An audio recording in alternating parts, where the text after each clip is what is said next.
Jornal das 6. Entrevista. O cenário político segue em articulação para as eleições de 2026 com a disputa interna por vagas ao Senado.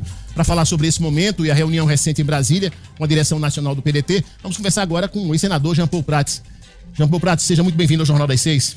Boa noite, Enio. Obrigado aí por receber a gente mais uma vez. Gustavo, Dinarte, prazer estar com vocês. O senhor esteve em Brasília com o Carlos Lupe, ao lado de Rafael Mota, e um dos pontos discutidos foi a pré-candidatura ao Senado. Como que está essa disputa interna aí dentro do PDT? O que o senhor pode trazer para a gente? De forma muito tranquila, né? Na verdade, essa não é uma questão inovadora, não é um mecanismo inovador, porque já foi usado anteriormente, mas parece que tinha sido um pouco esquecido, né?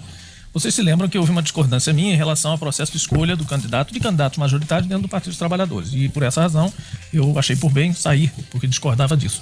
Exatamente esse processo que eu estou tentando colocar no próprio PDT, né? Quer dizer, nós tivemos a filiação muito valiosa para nós, dentro do processo maior de formação de um partido forte na esquerda brasileira e na esquerda do Rio Grande do Norte, do Rafael Mota. Então, ele veio, se filiou. E, ao momento de filiar, expressou a possibilidade e até o desejo de, eventualmente, disputar o Senado, com todo o direito que tem dentro de um partido novo, democraticamente. Eu, obviamente, não podia ser o único que ia dizer, não, já estou aqui, vou ficar e dane-se você, né? Eu disse, claro. Pois não, você chegou agora, tudo bem, não tem problema, porque o prazo de filiação era esse. Nós estávamos conversando há meses já, inclusive para formar nominata para federal, com várias estrelas aí da política. Trouxemos Rafael e ele expressou isso. E corretamente foi colocado o seguinte, bom, já temos um pré-candidato, então vamos ficar com 2 pré-candidatos e vamos a uma espécie de convenção, já que o partido não é tão grande assim hoje, através de uma pesquisa e uma deliberação interna do partido com base na pesquisa. Só para saber. Então é uma pesquisa diretamente consultando as pessoas de todo o Rio Grande do Norte, usando a estatística de proporção do IBGE, então em termos de população das cidades, em termos de gênero, de renda, enfim, da estratificação normal de uma pesquisa, usando a proporção do IBGE, onde as pessoas estão sendo consultadas essa semana, ao longo dessa semana, pelo Instituto GERP, que é um instituto que tradicionalmente trabalha com o PDT, indicado pelo próprio presidente Lupe, trabalhou na época ainda do Brizola, né? É um instituto tradicional, e que vai fazer essa consulta. E lá pelas tantas, há 2 ou 3 perguntas mais que nós colocamos para aproveitar o movimento, já que vai para, então, por exemplo, uma pesquisa interna como essa, dos demais, rejeições, etc., conceitos. E lá pelas tantas é perguntado ao eleitor o seguinte: destes 2 nomes que o PDT pretende apresentar ao Senado, qual você acha que nas atuais circunstâncias está mais habilitado para representar o Rio Grande do Norte no Senado Federal? E vem então os 2 nomes, Rafael Mota e Jean Paul Prats. Essa pesquisa vai ser registrada ou vai ser para consulta interna? Não, essa pesquisa é simplesmente para aferição interna de quem tem mais condições. E aí tem outras perguntas que decorrem disso, que vão compor esse cenário também. Então, o que é isso, pessoal? A gente meio que perdeu o costume, e era isso que eu queria resgatar quando eu disse isso sobre o PT, não era brigar com ninguém, era dizer o seguinte: se o partido tem várias opções, ótimo para o partido, excelente para o partido. Agora, quem é escalado para que coisa? Se 2 desejam uma mesma vaga, faça-se uma pesquisa, faça-se uma convenção, faça-se uma votação. Então, há várias formas de fazer isso, inclusive essas convenções maiores. Como a gente não tem tempo também para convocar uma convenção, o partido recentemente mudou de presidência, né, e tudo isso, e a gente tem uma certa dificuldade de chamar todo mundo para estar num lugar só e fazer uma votação interna, optando pela pesquisa mediada pelo partido nacionalmente. Se a pesquisa der vocês tecnicamente empatados, quem é que desempata?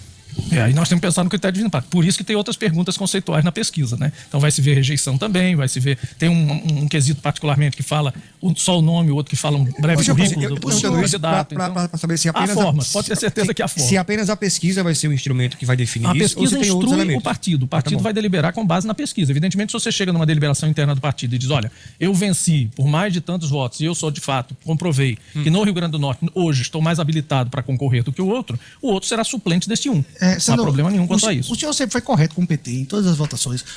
O senhor entrou na Petrobras, fez o seu serviço bem direito. Até, não sei se o senhor eu estava ouvindo. Escutou que o senhor foi uma vítima da situação. Mas aí você escolhido seu nome no PDT. O PT vai aceitar? Ou de Rafael? Porque se há 2 figuras que foram chutados pelo PT, foi o senhor e Rafael Mota. Há uma formação de um bloco. Esse bloco, em tese, está todo unido.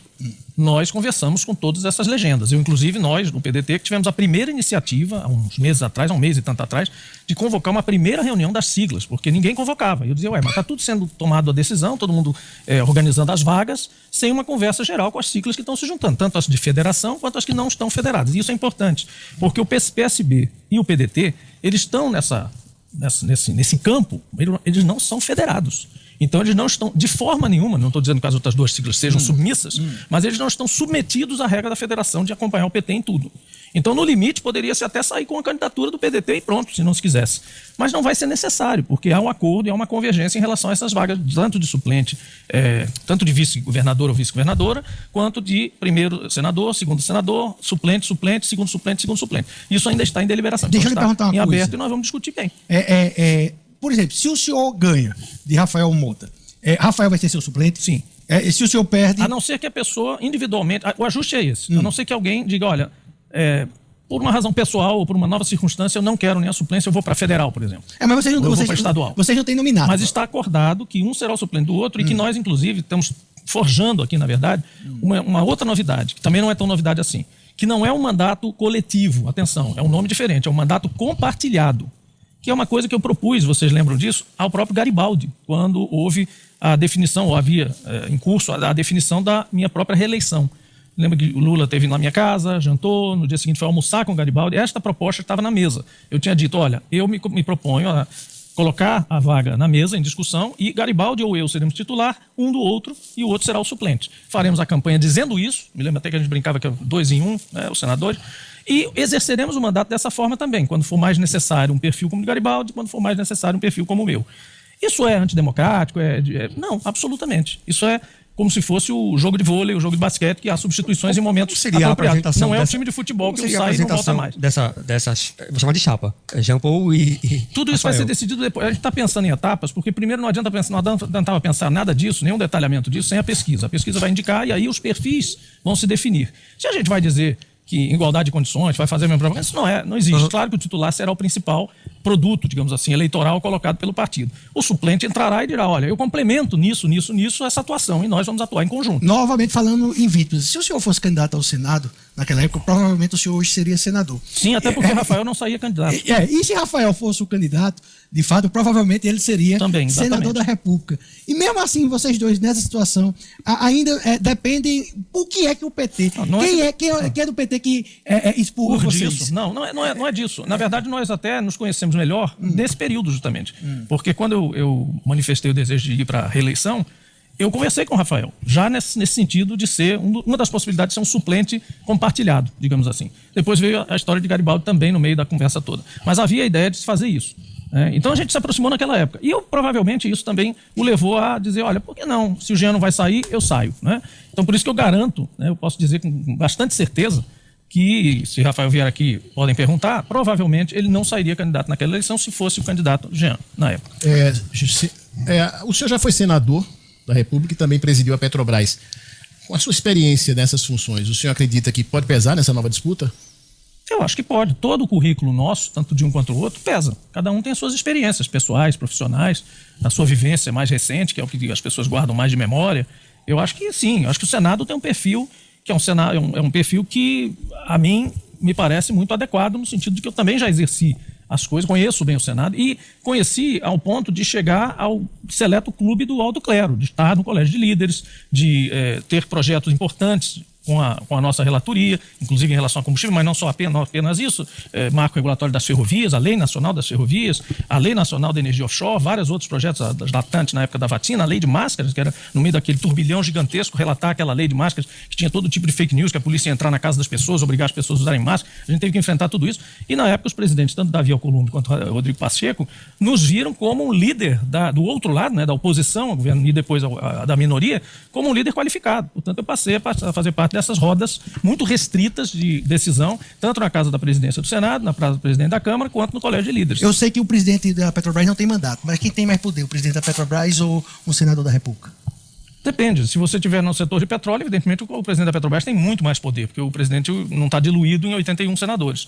Mas se você pensar do ponto de vista legislativo e geral para o país, claro que o senador é muito mais relevante do ponto de vista da generalidade, dos poderes. São múltiplos poderes em várias áreas, eu diria assim. E o presidente da Petrobras é mais focado, né? Ele realmente tem uma figura, provavelmente a figura mais importante do país na área de petróleo. O que é que o senhor acha da figura política do Raimundo Alves, secretário-chefe do Gabinete Civil? Eu não vou comentar isso, não. Cada um tem a sua assessoria, escolhe a sua vida política. Acho que o Raimundo é uma pessoa dedicada, claro, ao partido sempre. Não acho que ele tenha más intenções em relação a ninguém, processo nenhum, não. Ele tem visões de como construir o partido. E, eventualmente, nós discordamos, várias vezes discordamos. Mas não quero mal a ninguém, não acho que ele esteja errado, certo? Assim, não... O senhor está otimista com Também relação... já não é mais problema também, porque eu não estou no PT. Então... O senhor está otimista com relação às eleições? Eu estou otimista, assim, em relação à nossa performance e à participação, eu estou otimista porque acho que é necessário participar, é necessário jogar e jogar limpo.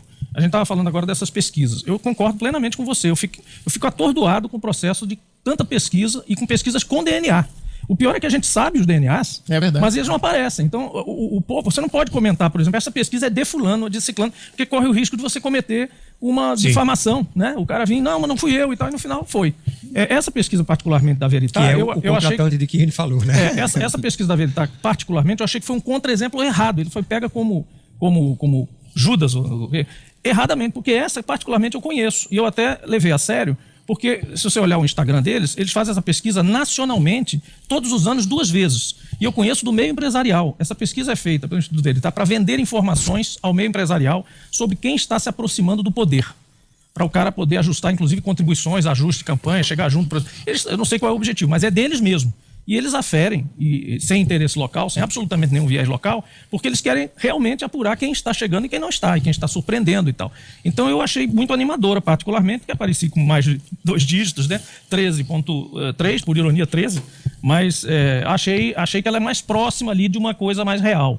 Agora, realmente a profusão e pior, são todas registradas, né? E tudo isso. Talvez falte um ajustezinho mais na lei para saber, olha, esse é o executor da pesquisa, mas quem é de fato, o mentor intelectual da pesquisa, que pudesse ser obrigatório revelar também, né? A pessoa jurídica ou a pessoa física. Eu queria aqui mais uma vez agradecer. Só aproveitando ele aqui, a gente está passando por uma crise de petróleo gigante.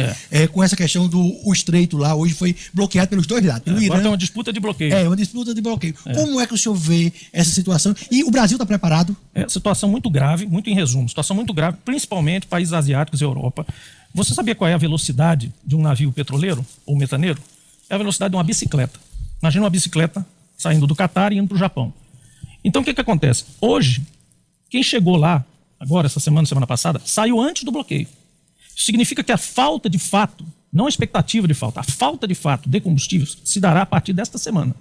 Por isso o afã todo de resolver o problema até a semana passada. Não resolveu. Então, agora vai começar, de fato, a faltar combustível na Tailândia, na Filipinas e logo depois na Coreia, no Japão, gás, que é o que esquenta a casa das pessoas e move a economia japonesa. Então, esse é o grave dessa crise. No Brasil, o que a gente teve? Gostando ou não gostando, políticas daqui ou dali, o retrato é o seguinte: nós conseguimos nos blindar muito em relação às especulações e principalmente às oscilações muito loucas que o próprio Trump provoca a cada declaração que dá. Vai chegar na paz, tirei a paz, briguei com os caras, voltei para o cara. Eu não sei quem ganha com tudo isso, porque todo dia oscila barbaridade o preço do petróleo e muita gente ganha bilhões com essas oscilações, só com a oscilação. Então, nós nos blindamos com isso. Como que a gente se blindou? Com a autossuficiência de petróleo, que é uma conquista de 80 anos de luta, desde Getúlio até hoje, passando pelos militares. Em nenhum governo desses, de plano de governo, foi retirado a autossuficiência como objetivo, de qualquer governo desse, direita, de esquerda, de qualquer coisa. Então chegamos lá, em 2006. E agora temos também o refino, a capacidade de refino, para todos os produtos somos autossuficientes, exceto o diesel, que é uma questão específica, técnica, enfim, mas temos aí um déficit de 20%. Essa questão dos 20% do diesel não poderia contaminar toda a economia como era antes. O PPI era isso. Era como se todo o diesel fosse importado e a gente pagasse em dólar, que o tempo real já é ajustado, e preços ajustados o tempo todo. Então, agora nós estamos blindados para isso. Claro, estamos sentindo aumentos. Há um impacto na bomba e há um impacto na porta da refinaria. Mas eu diria que ele não chega a 30% do que poderia ser se o preço tivesse liberado e se a gente tivesse com preço igual ao Japão, aos Estados Unidos, ou seja, praticando preço de importação, como outros países dependentes da importação são. É isso aí. Explicação técnica. E temos ainda as subvenções. Quer dizer, o governo, qual é a lógica das subvenções? Isso é importante explicar. O governo está pagando empresas de petróleo para vender mais barato? É isso que ele está fazendo. Subvenção é isso. 32 centavos primeiro, agora 60, depois mais 60. E ele está fazendo habilidosamente porque ele está dando isso aos poucos. Ele não está pegando e dizendo, olha, vou botar R$1,50 para você vender o preço abrasileirado. Não. Estou botando 32, 60, 60. Aí você pergunta, poxa, e daí onde está saindo esse dinheiro? Tem um imposto de exportação que foi colocado, então garante receita. E a maior de todas que ninguém fala, nem o ministro da Fazenda, porque não interessa, royalty. Imagina um produto que estava a 62 e foi para 120. E o royalty é 10% do bruto de cada barril tirado da terra do Brasil ou do mar do Brasil. Dobrou a receita do governo federal em um mês. Esta receita extraordinária está vindo para o povo na forma de subvenção. Então uma coisa pega a outra e a gente está bem blindado por isso. Japão, mais uma vez, muito obrigado pela sua presença aqui no Jornal das 6. Obrigado a vocês. Boa noite a todos e todas. A gente vai para um break comercial rapidinho, daqui a pouquinho a gente volta.